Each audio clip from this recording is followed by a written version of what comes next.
So one of the chief characteristics of period four, or the antebellum era, which we just finished covering, was a kind of sectional divide between North and South over a variety of issues.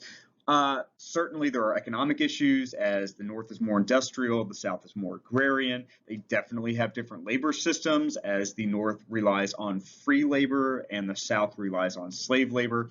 And in a lot of regards, these two sections of the countries are appearing more and more as if they are completely separate cultures and societies from one another, despite some efforts at nationalism or trying to emphasize the unity of the nation as a whole.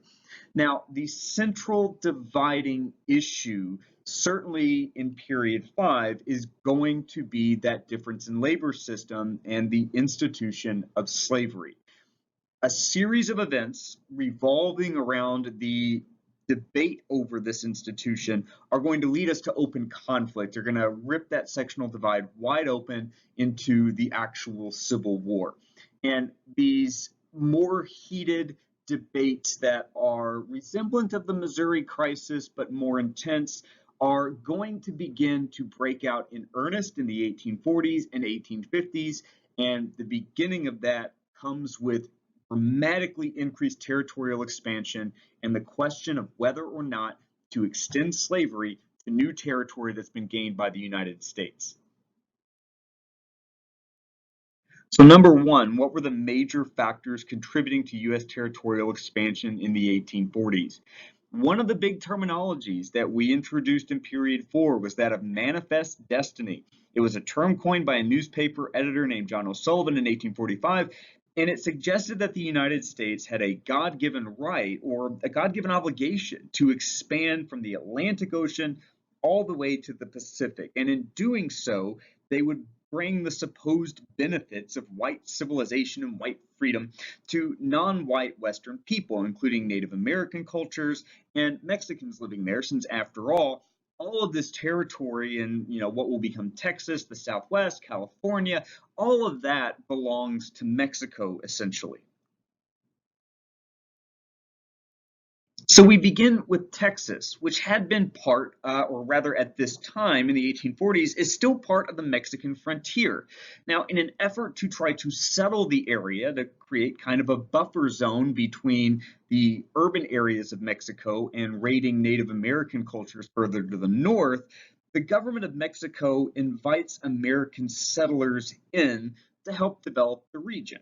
And a lot of American settlers came because land was cheap. It was about 12 cents an acre compared to $1.25 an acre bought it from the US. So American land that was being sold was $1.25, but this Mexican land in Texas was only 12 cents. So a lot of Americans moved in and very quickly kind of Americanized this frontier region. And Mexico, fearing the loss of control over this region, sent Mexican General Santa Anna to march on Texas and reinstate order. And in particular, these Americans that had settled Texas had promised to do a couple of things, including learn to speak Spanish, to convert to Catholicism, and to obey the laws of Mexico. And in particular, the laws of Mexico prohibited slavery. And a lot of these settlers were slavers or hoped to be slavers. And Texas offered the opportunity for many of them to expand cotton cultivation. So many of these settlers were not learning Spanish. They were certainly not converting to Catholicism, as they associated their Americanness with being Protestant. And by practicing slavery, they are in violation of Mexican national law.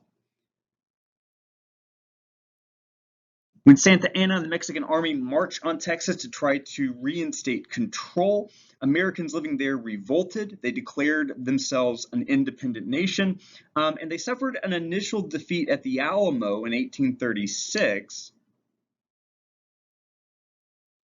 but then went on to win the Battle of San Jacinto, at which Santa Anna surrenders and recognizes the independence of Texas. Now, these Texans hoped to be annexed by the United States, but a number of American presidents avoided doing so because they were afraid of reopening the debate over extending slavery, which had been so divisive in 1820 with the Missouri crisis. As a result, Texas does not enter the Union until about 9 years after they become independent. So they don't enter the Union actually until 1845.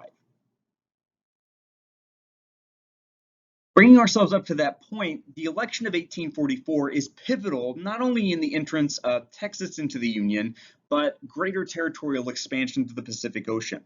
So the election of 1844 was won by the Democratic candidate named James K. Polk, who was openly expansionist. He bought into the idea of manifest destiny. He called for the annexation of Texas. He called for full control of other territories, including the Oregon Territory. So he called for the annexation of Texas and for full control of the Oregon Territory, which at that point was held jointly by the United States and Britain. One of his campaign slogans, in fact, was 54-40 or fight, meaning that the United States wanted to claim Oregon country all the way up to its northernmost border at that latitude 54-40, saying that if Britain wouldn't cede that territory to them, we would actually go to war over claiming this territory. Now, luckily, the U.S. and Britain reached a compromise that established a northern border of the U.S.-controlled Oregon at the 49th parallel that you see there in 1846. But this very aggressive expansionism was characteristic of Polk during his campaign and will be characteristic of his term as president. As president, Polk offers to buy California from Mexico, but after Mexico would not sell, Polk then moved the U.S. Army into disputed territory in Texas, which provoked a conflict and thus an excuse for war. Polk really falsely claimed that Mexico had shed blood upon American soil, and that was used as an excuse for Congress to declare war and to certainly cement our hold over Texas and to try to claim additional Mexican territory moving out to the Pacific. And this conflict, of course, is the Mexican-American War. The Mexican-American War lasts from 1846 to 1848. It was generally unpopular among many Americans. Critics included prominent transcendentalists such as Henry David Thoreau, who wrote on civil disobedience, which was a work that called for nonviolent resistance to unjust laws. And this work would inspire later leaders in civil disobedience, like notably Martin Luther King Jr. during the civil rights movement of the 1950s and 1960s. What happens here is that Thoreau refuses to pay his taxes because he doesn't want his tax dollars going toward fighting a war for territorial expansion that was declared really on false pretenses. And supposedly, after he was thrown in jail, his friend, Ralph Waldo Emerson, came to visit him and reportedly began by saying, "Henry, what are you doing in there?" To which Thoreau responded, "Waldo, the question is, what are you doing out there?" In other words, you don't agree with this war either. How is it that you are not protesting it? How is it that you are not violating the law or paying taxes in order to protest this unjust conflict that has broken out with Mexico? Anyway, another prominent critic of the Mexican-American War is a Whig politician named Abraham Lincoln. He's a congressman from Illinois, and he issues a series of so-called spot resolutions on the floor of Congress that demands that the Polk administration specify the exact spot on which American blood had allegedly been shed. Because Lincoln, like many, know that this war, or rather the opening shots of this war, were really precipitated by American aggression and did not happen within American territory. So he hoped through the spot resolutions to expose our pretense for this war as being false. In the end, though, the United States fights the war with Mexico, ultimately wins. Mexico and the United States sign the 1848 treaty called the Treaty of Guadalupe Hidalgo, and that's going to give the United States the Mexican Cession, which you can see there in that kind of, I guess, pinkish peach color that includes much of the American Southwest, notably including California. So the Mexican Cession is going to include California, present day, or at least parts of present day New Mexico, Arizona, Nevada, Utah, and it cements our claim over Texas. So we have dramatically, in Polk's administration, expanded the size of the United States to add Oregon, Texas, and the Mexican Cession to more or less get the borders of the modern day continental United States. Now, the Mexican Cession is one of those weird examples of not people crossing borders, but rather borders crossing people. And a lot of people that lived there, Mexicans and Native Americans, found themselves suddenly overnight within American territory where they would be subject to unequal treatment under the law, what will very much resemble later Jim Crow style segregation. But this was very much in keeping with the racial tenets of Manifest Destiny that said part of the point of expanding to the Pacific Ocean was to bring white civilization. So to repress people based on their race or ethnic background was very much in keeping with Manifest Destiny, which was certainly a racist ideology to one degree or another. Now, after the Mexican Cession, we find that California gets populated pretty darn quickly, or at least the population of it rises pretty quickly. And that has everything to do with the California Gold Rush. So there is a gold strike at a place called Sutter's Mill in 1848, and it led to a spike in migration to California and thus its population. So, for example, between 1848 and 1850, the city of San Francisco's population grew from only 900 people 35,000, and that's an expansion in just 2 years. California will be settled by Easterners, but also foreigners who immigrate to the United States to try to strike it rich in the gold rush. And this notably included large numbers of Chinese migrants who hoped to come and make their fortune and then return to China. And these Chinese workers are targeted by white miners with discriminatory legislation, like a tax on foreign miners. They are the subject of violence in some cases. Keep in mind that the Chinese migrants were overwhelmingly men. They didn't bring their families with them because they did not originally intend to stay. And because they didn't intend to stay, they had no interest in assimilating into white American culture. So they dressed differently, they behaved differently, they lived apart, they kept their hair in long queues or long braids, which only made issues for at least the white miners worse.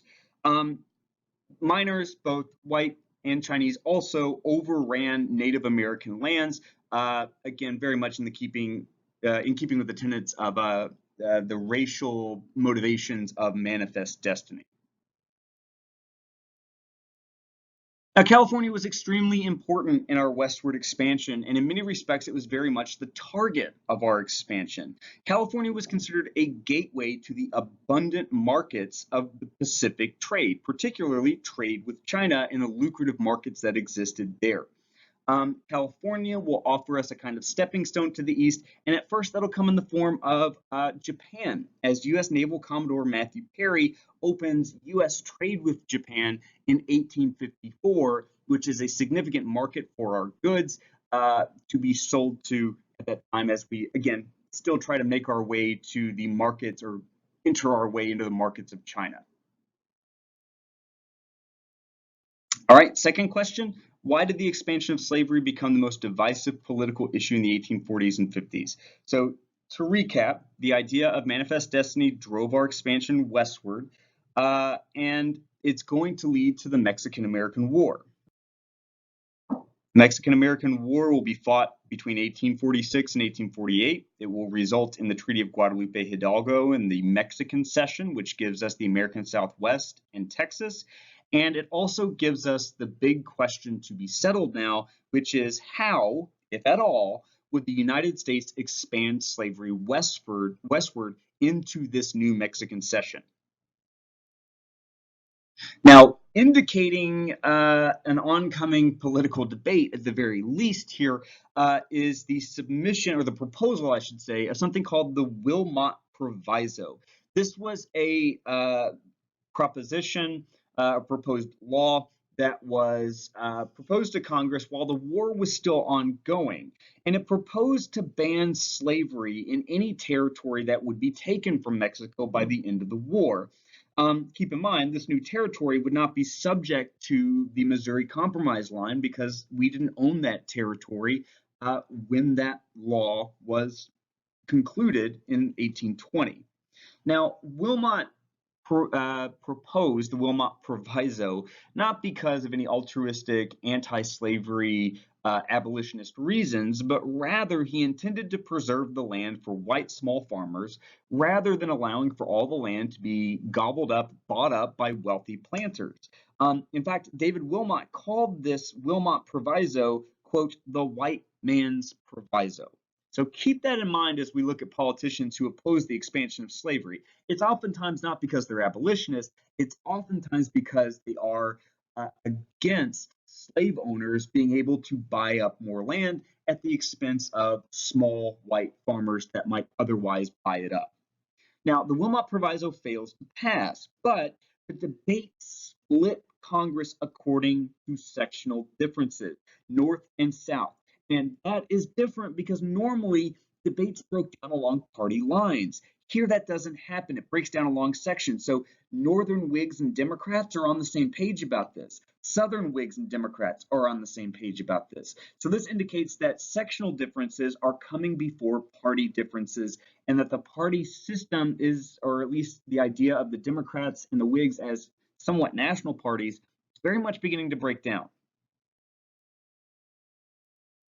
Another indication of this is the Free Soil Party. This is a small minor political party or third party that emerges to oppose the expansion of slavery, hence keeping this new soil free. Again, this is not necessarily about abolitionism. Certainly some free soilers were abolitionists, but most of them just wanted to preserve Western territories for the economic betterment of small white farmers, rather than wealthy plantation owners. Now, this appealed to some abolitionists, and because what other do they really have? The Whigs aren't necessarily anti-slavery, and the Democrats certainly aren't.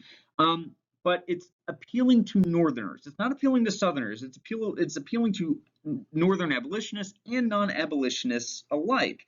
Some free soilers opposed African American settlement altogether, regardless of slavery, by the way.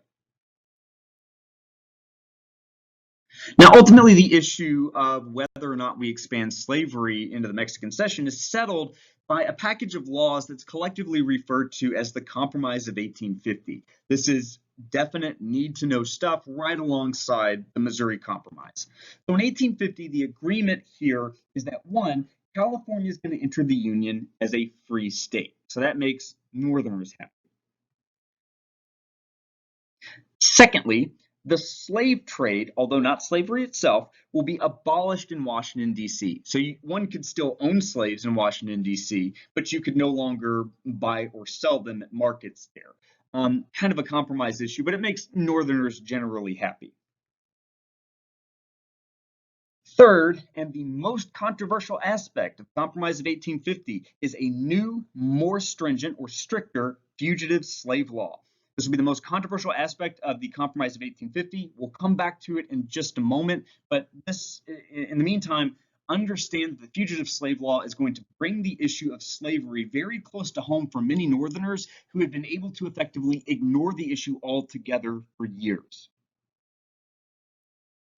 Fourth, and finally, the remaining parts of the Mexican cession, the New Mexico Territory, the Utah Territory, they will decide the issue of slavery according to a concept known as popular sovereignty. Popular sovereignty means that the people of these territories will get to decide whether they will be a slave or free state. Now, how exactly that is meant to happen and what that process looks like is not altogether clear. But keep in mind, there aren't a lot of people that live in Utah and New Mexico yet, and it will take time to settle these territories to transform them into states. So, figuring out what popular sovereignty actually looks like, we can essentially wait on that at this time. Now, the debate over the Compromise of 1850 was very heated and very divisive, even more so than the Missouri Compromise back in 1820. Once this was settled, though, Henry Clay of Kentucky called it a, quote, reunion of the Union, end quote. And that says an awful lot about just how far apart the nation had already become. The idea that the nation had fundamentally split along sectional lines over this issue, and that the Compromise of 1850 saves the Union from falling apart. There may be putting the cart before the horse here, but nonetheless, it says an awful lot about how wide these sectional divides are at this point. Now, I said that the New Fugitive Slave Act was the most controversial aspect of the Compromise of 1850. And the New Fugitive Slave Act put the full force of the federal government behind slave catchers.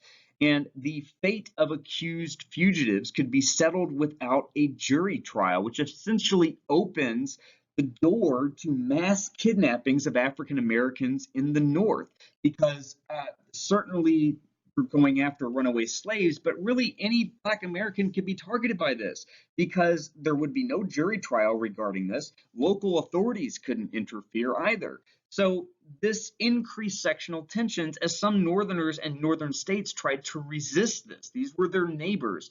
This was seen as almost an invasion of their own sovereignty and territory to have effectively Southern bounty hunters coming into their states to kidnap Black Americans and take them into slavery in the South.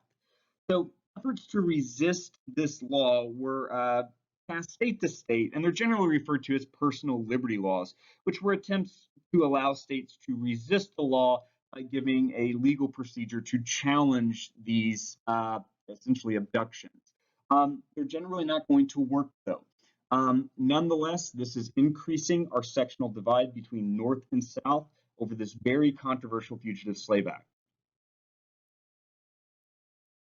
Now, just 4 years after the Compromise of 1850, we're going to open this wound wide open all over again with a law called the Kansas-Nebraska Act.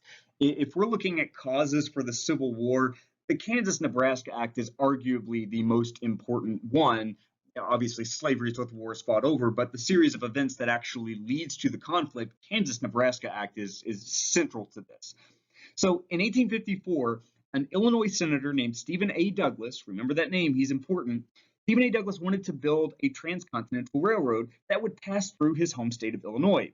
In order to do that, he believed that these territories, Nebraska and Kansas, which had really been at least partially reserved for Native Americans, he believed that they needed to be properly incorporated as territories and then states. So he proposed dividing the remainder of the Louisiana Purchase between a Kansas territory and a Nebraska territory. And he was a big proponent of popular sovereignty, that the residents of a territory or state should be the ones who get to choose if they are going to be slave or free. So the Kansas and Nebraska territory, their slave or free status would be determined according to popular sovereignty. And this led to a migratory rush as thousands of pro-slavery settlers and thousands of anti-slavery settlers flooded into these territories, particularly Kansas, in order to build up the population of their side of the argument to win a decision in this popular sovereignty issue about whether they'll be slave or free. Now, like previous compromises, this caused intense sectional debate in terms of trying to pass it. But ultimately, it does pass, and it will lead to further controversy and further division as large-scale violence begins to break out in the territory of Kansas. And we'll talk more about that in a bit. But this is also really controversial because it effectively repeals the Missouri Compromise, because all of this land is north of that Missouri Compromise line. And although they're not guaranteed to be slave states, the possibility is there, meaning that the Missouri Compromise of 1820 has been rendered effectively invalid. All right, number 3, what combination of issues and events fueled the creation of the Republican Party in the 1850s? So we're kind of going to get back to sectional differences here and how they affect the formation of this new political party. We know that the Northern economy had grown greatly and diversified greatly thanks to the market revolution, whereas the South's had not. So we have a fundamental economic difference, meaning that political parties are going to be in pursuit of very different goals, depending on either they're an industrial economy like the North or agrarian economy like the South. So the Republican Party, which definitely favors the industrial policies and economy of the North, isn't going to have an awful lot of appeal to Southern voters because it doesn't really pursue their economic goals of land expansion and the preservation of slavery. Also, because the North has gotten the greatest benefit of or at least greatest effect of the first major wave of immigration, mostly from Ireland, but also from Germany, there is going to be a nativist backlash, which is going to mean the emergence of a nativist American party, also known simply as the American Party or the Know Nothing Party. They're nativist, meaning that they're anti-immigrant. In particular, they're anti-Catholic, and because, again, most Irish and many Germans are Catholic, that is a source of nativist opposition for these folks. And also, a lot of members of the American Party are also temperance advocates. Remember, temperance or getting people to drink less alcohol is often a tool that can be used against immigrants and a tool of assimilation. Anyway, the members of the American Party were nativist, they were oftentimes temperance advocates, and they were also oftentimes anti-slavery. At the very least, they were opposed to slavery's expansion. Again, most of this has to do with preserving jobs and land for white workers and white farmers rather than for wealthy planters that would eat it all up to be used for cotton cultivation. In the 1850s, another political party is going to emerge that seeks to unite a lot of disparate political elements within the North, and these are the Republicans. So they are a coalition of Democrats in the North who are anti-slavery, Whigs in the North, Free Soilers who don't want slavery to expand westward, and the Know Nothing Party who are anti-immigrant, anti-Catholic, largely anti-alcohol, and occasionally anti-slavery. So this is a broad coalition of a lot of different interests, but you'll note that these are all Northern interests. They're not really appealing to any political interests of Southerners whatsoever. The Republicans relied on an ideology of free labor as opposed to slave labor, because again, they're speaking to Northern economic sensibilities, which rely on free labor. They're also not abolitionists, and I want to be absolutely clear about that. You need to, underline that, circle it, put an asterisk by it.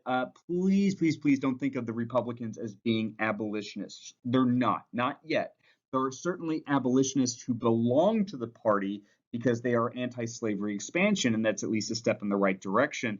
But their party platform, the official statement of beliefs of their party when they form and for years afterward, says nothing about abolishing slavery. Rather, they say that they will preserve slavery where it already exists. In other words, they'll leave it alone in the South. You can still practice slavery there, but they don't want it to expand westward or to any other territory outside of where it already is. So they represent very much a sectional split, both economically and sectionally, between free and slave societies. Another event that helps to fuel the creation of the Republican Party as it leads more and more folks to leave Northern Democrats or Whigs to join the Republicans is Bleeding Kansas. Bleeding Kansas refers to violent conflict between pro-slavery and anti-slavery settlers in the territory of Kansas. Violence resulted from these two groups in particular because of so-called border ruffians. Border ruffians were pro-slavery folks from Missouri who would cross into Kansas to cast fraudulent ballots in elections there to try to move at least the record of the population toward slavery. Ultimately, violence between these two sides ended up killing over 200 people in the territory of Kansas. And two examples in particular are worth knowing to help you prove that point on the AP test. One is the burning of the Free Soil town of Lawrence, Kansas in 1856, where border ruffians attacked the town, killed some of its residents, and set the town on fire. Next is very much a response to the burning of Lawrence, Kansas, is something called the Pottawatomie Creek Massacre. Here, radical abolitionist John Brown led a brutal attack on a pro-slavery settlement, killing 5 people, literally hacking them to death with broadswords.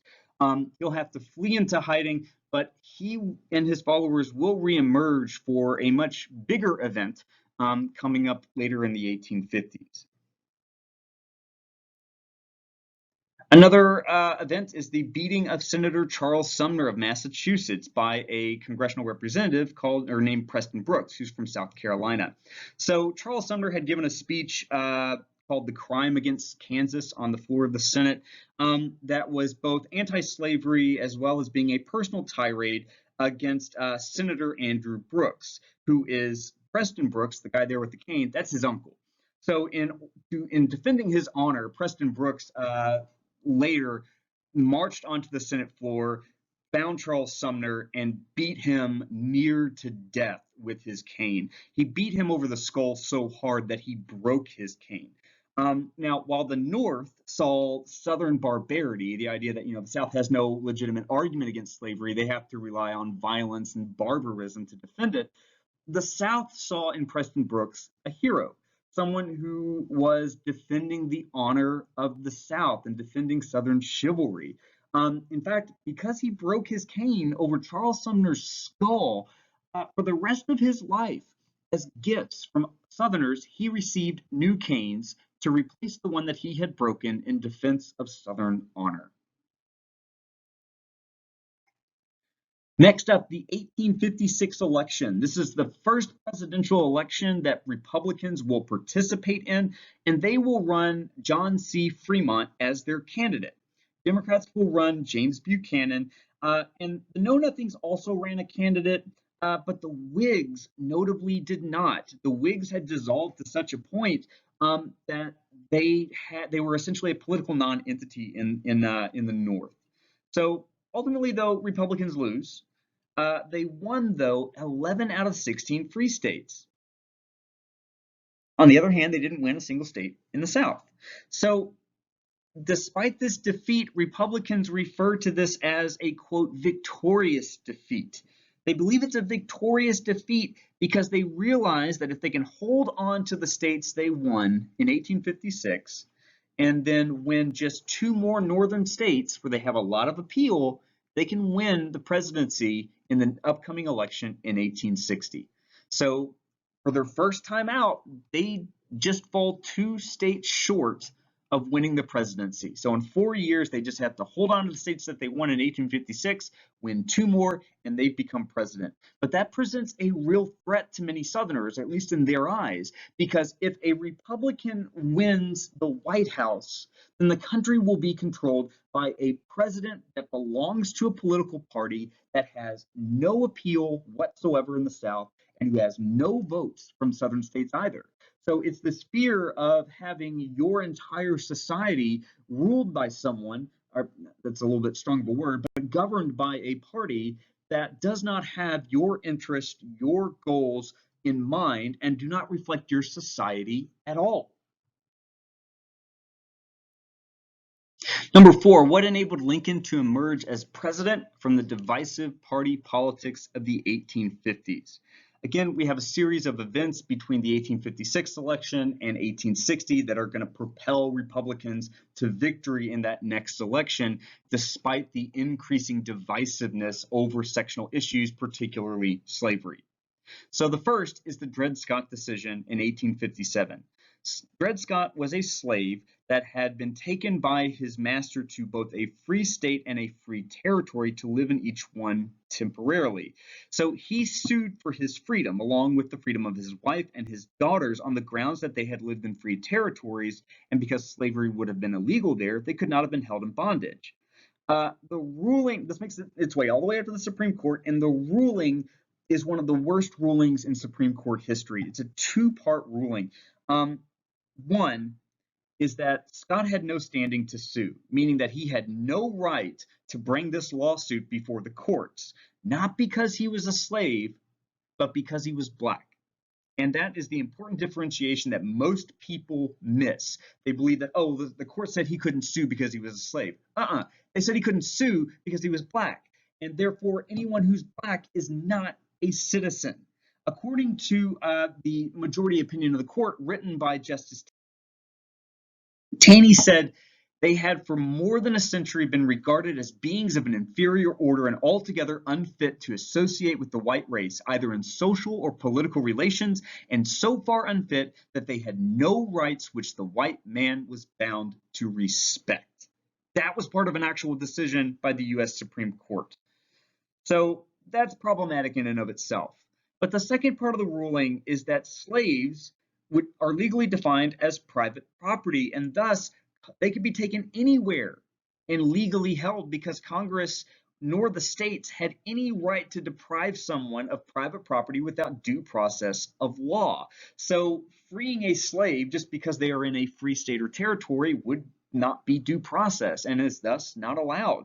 This is really, really concerning because as far as Northerners and Republicans are concerned now, this ruling means that slavery is potentially a national institution, that slavery is no longer limited by these lines that we've drawn all over the US map, but rather slavery is now potentially an institution that can exist anywhere in the United States.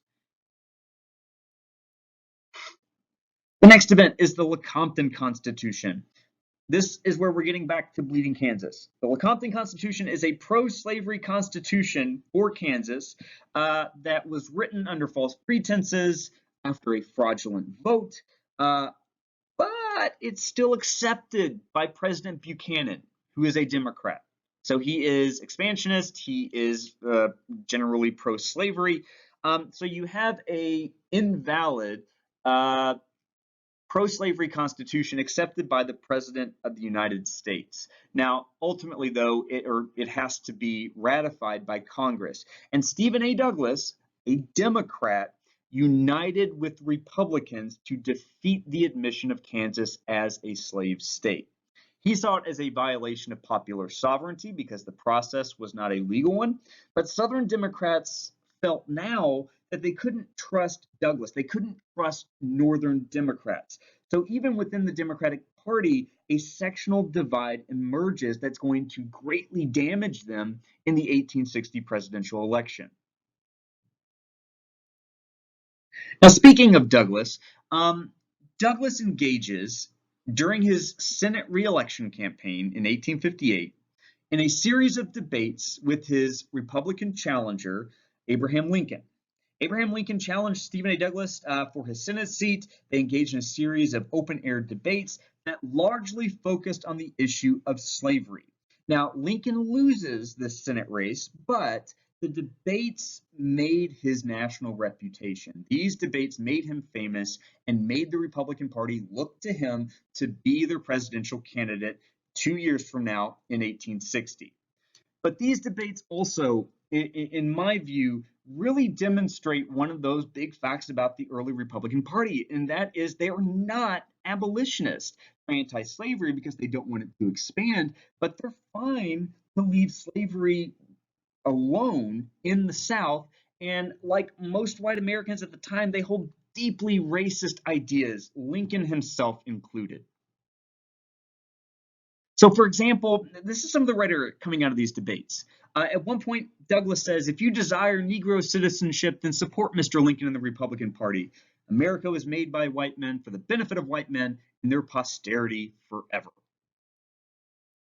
Of course, Lincoln responds, I am not, nor ever have been in favor of making black people voters or jurors or politicians or marriage partners.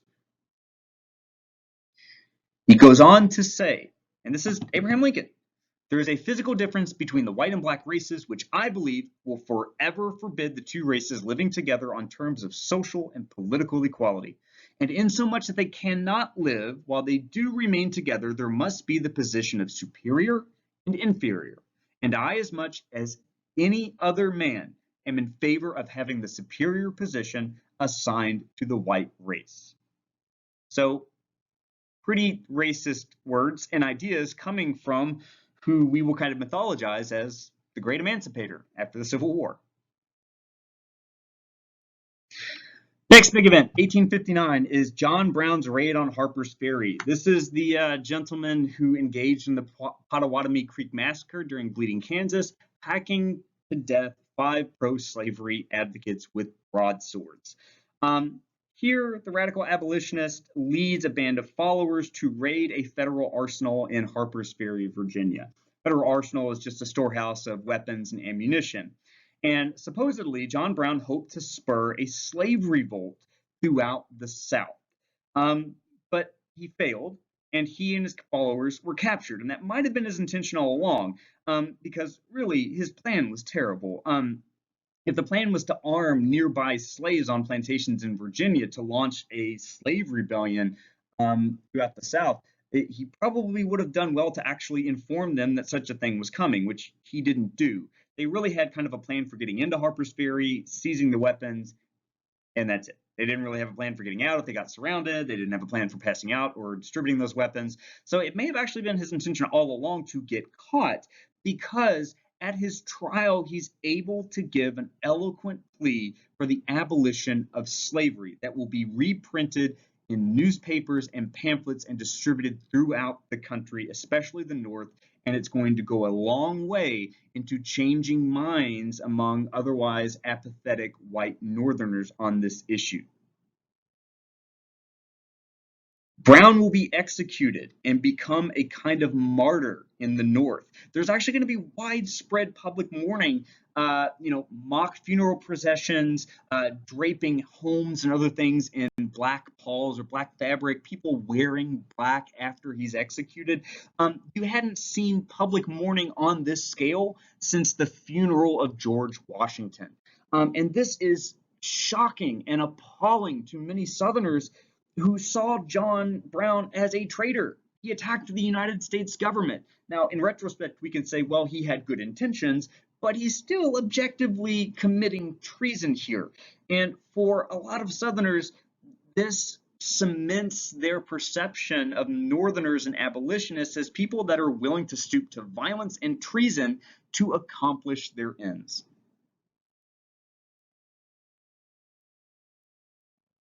Now, the 1860 election. This is one of the most important elections in American history because the result of this election is effectively the U.S. Civil War. So the Democratic Party is split against itself and also, of course, running against a Republican candidate. Northern Democrats nominated Stephen A. Douglas as their candidate. But Southern Democrats supported another candidate named John C. Breckinridge. So the Democratic vote nationally is going to get broken between two versions of the Democratic Party, and then they have to go up against the Republicans at that. The Republicans nominated Abraham Lincoln. And the Republican platform, again, valuable to look at this to understand the goals of their party and certainly their position on slavery. The party platform or official stance or political stance on issues of the Republican Party is: 1, they oppose the Dred Scott decision; 2, they oppose slavery's expansion, but again, they would allow it to continue where it already existed. So they were anti-slavery expansion, but they were not abolitionist. Lincoln himself wasn't. The Republican Party as a whole was not either. They also, as part of their platform, proposed free homesteads in the West. They're trying to encourage small farmer expansion out west. So their goal here is to pass a law where the government would effectively give out free land in the West to get people to move there. They also propose a protective tariff to protect Northern industry, again, very Northern type economic goal. And they also proposed building a transcontinental railroad between New Territory in the West and California and the heavily industrialized East. Worth mentioning, I think, is that you also have the Constitutional Union Party. It's a short-lived political party that, to my knowledge, only engaged in the 1860 election and nothing else ever again. They are further going to split the Republican vote. So, or excuse me, the Democratic vote. So notice that Tennessee, Kentucky, and Virginia are the ones that are going to go to the Constitutional Union Party, all southern states. So the Democrats are effectively split between three different candidates, a Northern Democrat, a Southern Democrat, and the nominee for the Constitutional Union Party. In the end, that division of their vote allows for Lincoln to win, but he wins by only carrying northern states. He doesn't carry a single southern state. And that leads again to this perception that now Southern society will be governed by a president and a political party that does not have their interests in mind. That might as well be from a foreign country in the view of many. All right, finally, number 5. What were the final steps on the road to secession, or the South leaving, or Southern states, I should say, leaving the Union, leaving the United States to allegedly become their own country? So again, Southern whites feared rule by a Northern sectional party that they saw as hostile to their values and interests, particularly slavery, that they expected the Republicans might later demand abolition of. So at the election of Lincoln, 7 different Southern states seceded or left the Union. They are led by South Carolina. It's easy to remember if you remember the nullification crisis during Jackson. That was all about South Carolina. But it also included Mississippi, Florida, Alabama, Georgia, Louisiana, and Texas. Note their location. This is the Deep South. This is where cotton cultivation is the most important. They are the ones who perceive the greatest threat from Republican rule. So these initial 7 states will become the so-called Confederate States of America, also known as the Confederacy. They've effectively declared their independence from the United States and formed their own country. 4 more will secede later on once fighting actually breaks out. That's Arkansas, Tennessee, North Carolina, and Virginia. But importantly, 4 slave states, Delaware, Maryland, Kentucky, and Missouri, are going to stay with the Union. That challenges the argument that secession was necessary and the only way to preserve the institution of slavery. Now, James Buchanan, one of our worst presidents, in his final days in office, doesn't do a thing. He doesn't challenge the secession. He doesn't challenge secession, which means that this new so-called Confederacy is able to establish themselves, some with the institutions they need to be an independent nation, to write a new constitution. They begin to raise armies for their own defense. They start printing their own currency. So effectively, Buchanan's inaction allows for the Confederacy to strengthen itself so that when Lincoln comes into office, he's faced with about as full-fledged of a country as you can have in that amount of time. So when Lincoln takes office, he's very reluctant to go to war, but he believed in the preservation of the Union. So he's in a difficult position here, how to preserve the Union and prevent the Southern states from seceding when you are not willing to use force. What he does is rather clever. He forces the Confederacy to initiate violence. What he does is he vows to hold on to federal property in the South.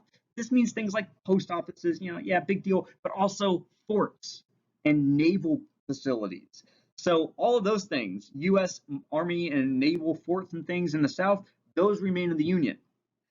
That is a problem for the Confederacy because if you want to be an independent nation, you can't very well have foreign governments claiming territory in your nation, certainly in occupying it militarily. So it's a real challenge to their sovereignty. This will lead us to the first battle of the Civil War, which is started by the Confederacy. This is the Battle of Fort Sumter in 1861. So again, this is a fort that is in South Carolina, so it's in Confederate territory, but Lincoln is refusing to vacate federal troops from it. Lincoln moves to resupply the fort with food and medicine and other things that it needs, not weapons, by the way. But before the fort could be replenished, Confederate troops fire on the fort, initiating conflict. which allows for Lincoln to call for troops to suppress Southern insurrection, effectively starting the Civil War.